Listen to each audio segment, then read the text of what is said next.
أكلتنا النهاردة من أكلات الشتاء، يعني أكلات شتوية كده جميلة جدا بجد. ايه الجمال ده؟ شايفين البطاطا عاملة ازاي؟ طبعا مادام قلنا أكلة شتوية تبقى بطاطا على طول. شايفين البطاطا جميلة ازاي وعليها طبقة الكريمة نازلة كده؟ مفيش أحلى من كده بجد، تحفة جدا جدا جدا. مش عايزة اوصف لكم كان طعمها عامل ازاي.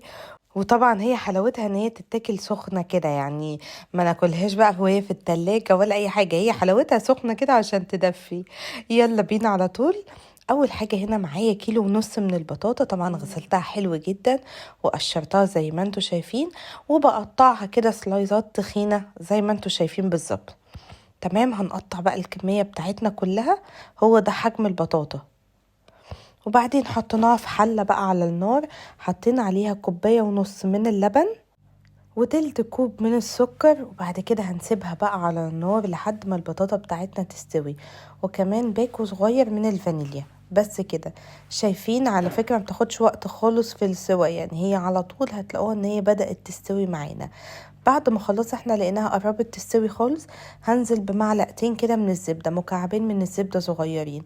بصوا انا هنا مش عايزه اهرس البطاطا خالص خالص، اوعى اطفي دلوقتي النار.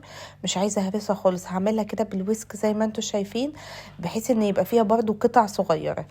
تمام، نجيب بقى البايركس بتاعنا او الصينيه ايا كان اللي هنستخدمها، نحط فيها كميه البطاطا كلها.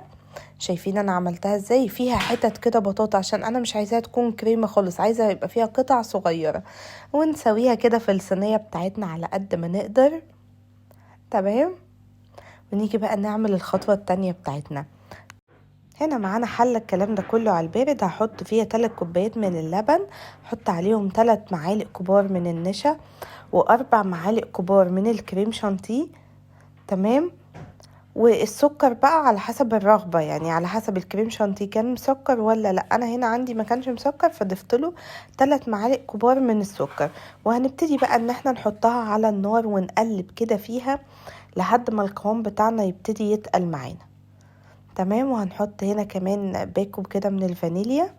اهم حاجه ايدينا فيها لحد ما القوام يبتدي يتقل، هو مش هيتقل خالص يعني، شايفين هو هيبقى القوام ده، بس هو طبعا بعد ما يطلع هيمسك. هننزله بقى على البطاطا بتاعتنا، وهنحط كده فوق شويه من السكر البودر، وندخلها الفرن على درجه حراره 200، تاخد معانا حوالي ربع ساعة او تلت ساعة، وكله احلى بطاطا بجد تحفة. شايفين انا مطلعاها كانت سخنة ازاي، جوسي كده عشان هي طبعا كانت سخنة. لو حابين ان انتوا تطلعوها خرطة ماسكة نفسها كده، يبقى ان احنا هنستنى عليها لحد ما تبرد، بس صدقوني هي بتبقى تحفة كده وهي سخنة. بجد من الوصفات الجميلة جدا جدا في الشتاء دي. اتمنى ان انتوا تجربوها، تكتبوا لي رأيكم في الكومنتات طلعت عاملة ايه. لو عجبكم بقى الفيديو متنسوش تعملوا لايك للفيديو، اول ما بتشوفوا القناة متنسوش تعملوا سبسكرايب للقناة وتفعلوا زر الجرس عشان يوصل لكم كل جديد. واستنوني في فيديوهات جاية كتير. باي باي.